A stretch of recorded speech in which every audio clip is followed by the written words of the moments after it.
Today we're going to disassemble a Colt 38 Special. It's a detective special with a 2-inch barrel.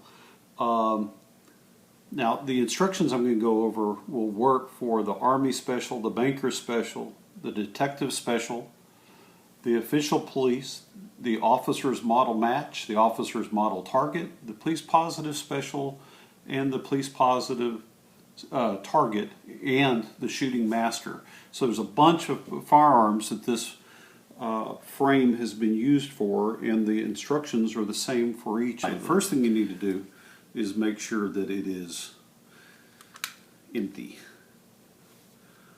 Okay, so it is empty. The next thing you do is start on the right hand side by removing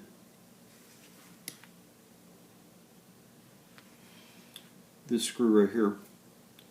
Now this screw is to hold in the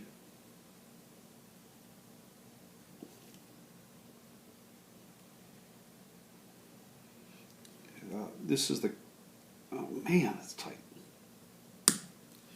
Okay, this screw holds in the crane retainer. When you pull it out, there's a spring behind it. It's got a little hole in it. There's a spring behind it and a little pin. You need to keep those three pieces together. Once that is out, you can pull the release for the cylinder and the crane will slide out.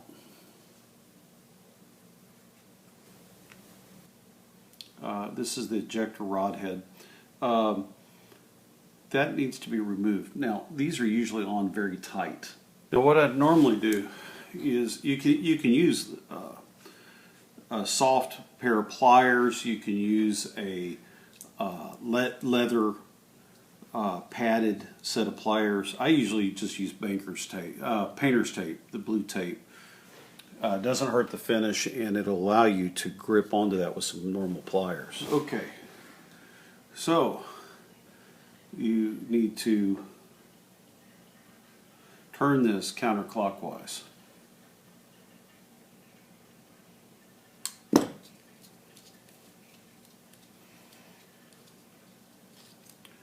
And the ejector rod will come off. Now I'm going to take this tape off real quick. Okay, so there's the ejector rod without the tape on it. It's been removed. Now you should be able to just remove the crane from the cylinder.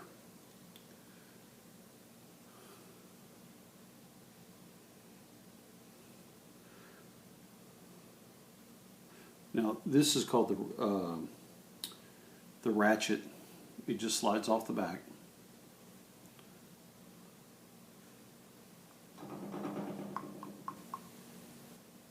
So we have the rod, the ratchet, the cylinder, and the crane with the crane retention screw, spring, and its post.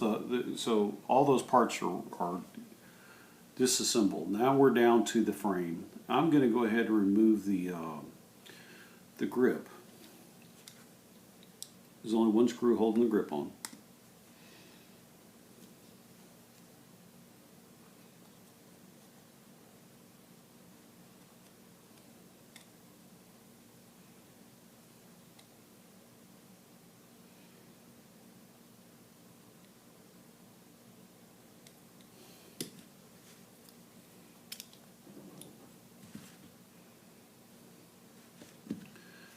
And once I pull the grip off, I like to screw the grip back together. That way I don't lose the screw, and I keep the two pieces together while I'm engraving the rest of the pistol. So that's set aside. Okay. Next thing we're going to do is we're going to move the side plate screws. There's one here and one here.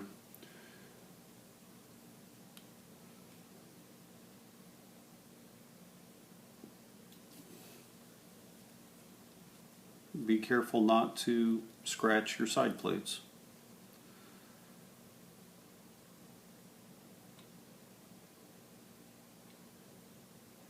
The use of a good parallel screwdriver will help you keep from burring the screw heads.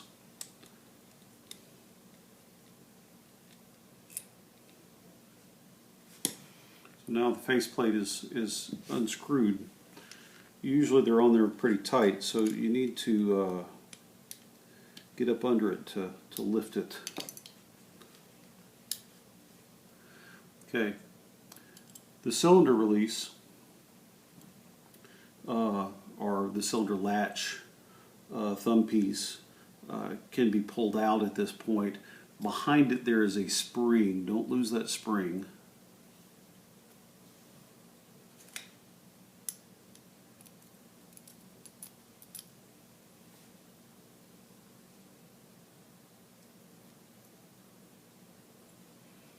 Okay, so this one has a round spring. Some of them have a flat spring. And the side plate is ready to be set aside. Okay, first thing we're going to pull out is this cylinder hand.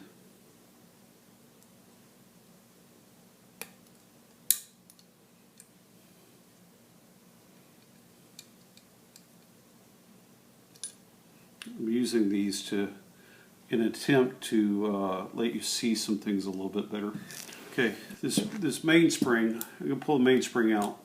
The mainspring I'm going to pull out next, and I'm going to do it by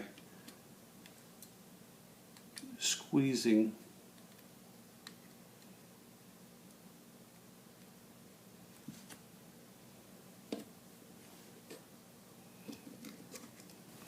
it.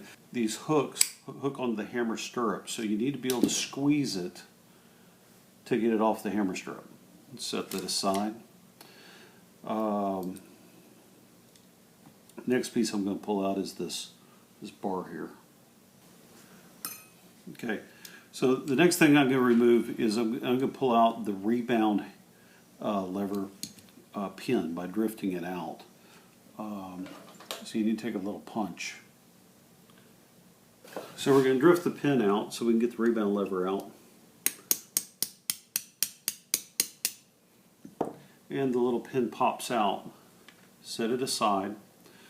That'll allow you to get the rebound lever out.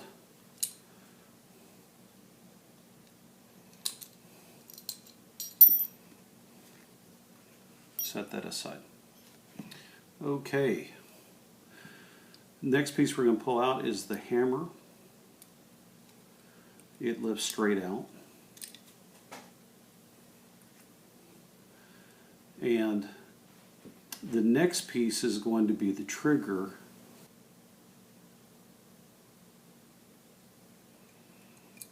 When you do this, several pieces are going to come out. So you have the trigger on the other side.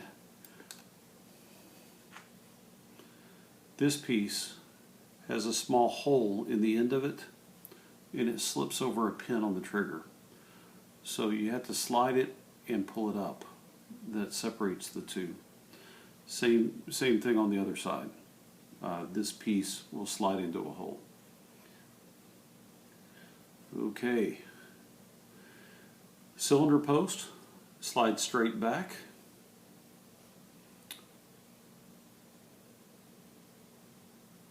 And all we have left is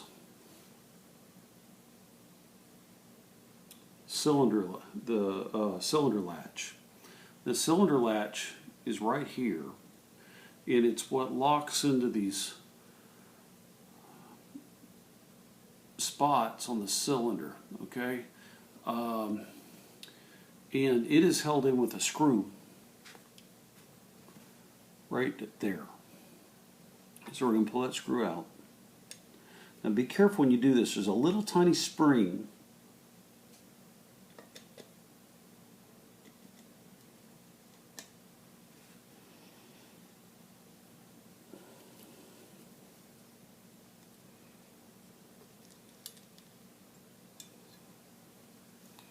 get that screw out, there's a little bitty spring right there.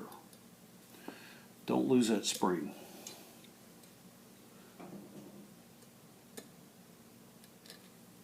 Some of these springs on these older guns are hard to get, and if you can get them, they're expensive, so don't lose them.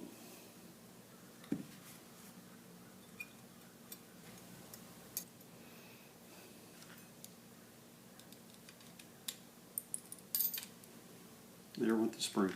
Okay. I caught it in a little bind with the spring and the cylinder stop. Got in a funky angle and I had to pop it out with a screwdriver. Be careful not to lose that spring. That's the one I've been talking about. So now this pistol is fully disassembled and it's ready to be engraved. This pistol I'm actually going to engrave, I'm going to inlay multiple gold colored rose bush on it. And you'll be able to see that when I do the assembly video. So stay tuned, come back, subscribe to the site. I will have the assembly video available as soon as I can get this pistol engraved, inlaid, and reblued. Thank you very much.